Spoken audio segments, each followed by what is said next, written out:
The New Jersey Devils have been in the Garden State for over 40 years. In that time, they've made 5 Stanley Cup Finals and have won 3 of them. Multiple Hall of Famers have spent a majority of their careers in Jersey, as well as arguably the greatest goaltender in NHL history. But when you look at where the Devils play, many wonder why there's a hockey team in Jersey. Every sport at the time the Devils moved, including hockey, had 2 teams in New York City, which is 15 miles from the Devils' current home in Newark.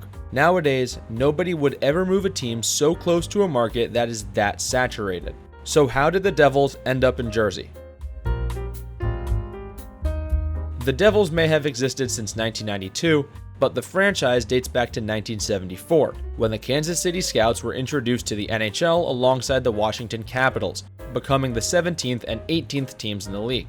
In fact, the Scouts' first win in their history was against Washington 5-4, after going winless in their first 8 games. And being winless in their first 8 games was pretty on brand for Kansas City because they were very bad.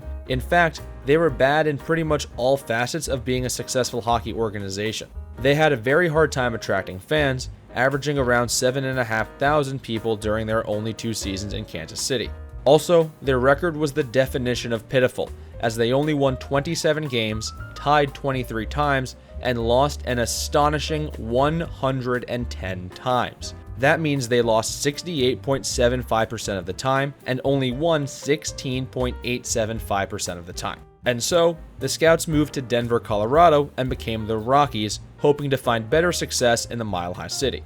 They had better attendance in Denver, typically averaging well over 8,000 a night, but on the ice they struggled mightily. In 6 seasons in Denver, they never won more than 22 games. And in 1978, Jack Vickers, the only owner the franchise had had up to that point, sold the team. He sold it to Arthur Imperatori, a businessman out of New Jersey who wanted to move the team to his home state.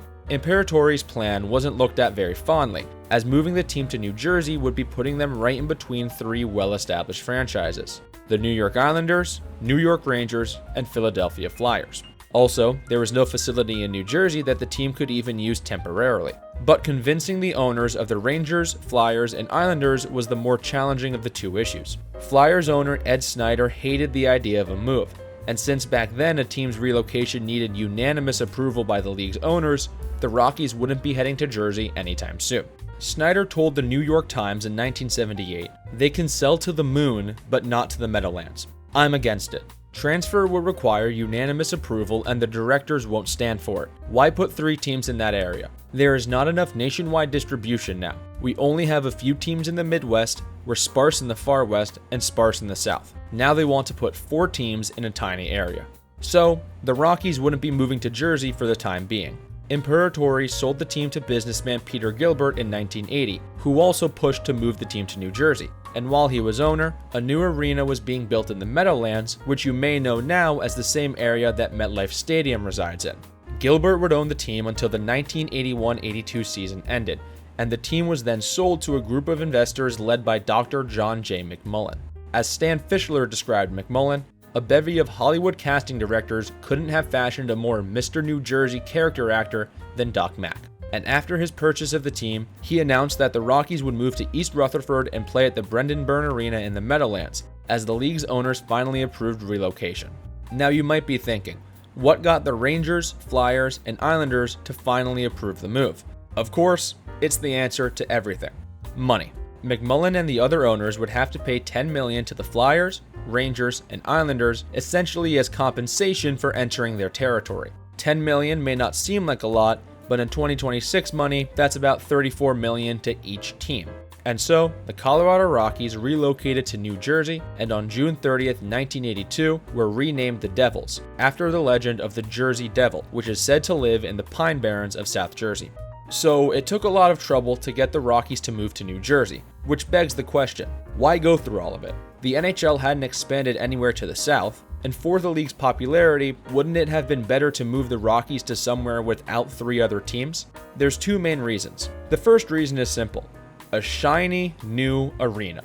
Although the arena was in the Meadowlands, so shiny probably isn't the right word. The second reason is because New Jersey was home to Imperatori and McMullen adored Jersey.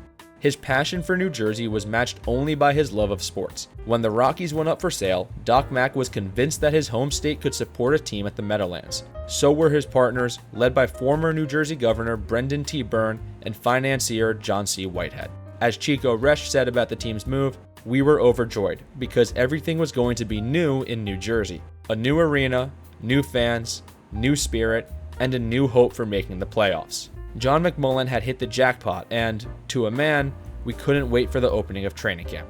Fast forward to today, and the Devils are rooted in Jersey. And with their Hall of Fame alumni, along with their 3 Stanley Cups, they have cemented themselves into the history of the National Hockey League.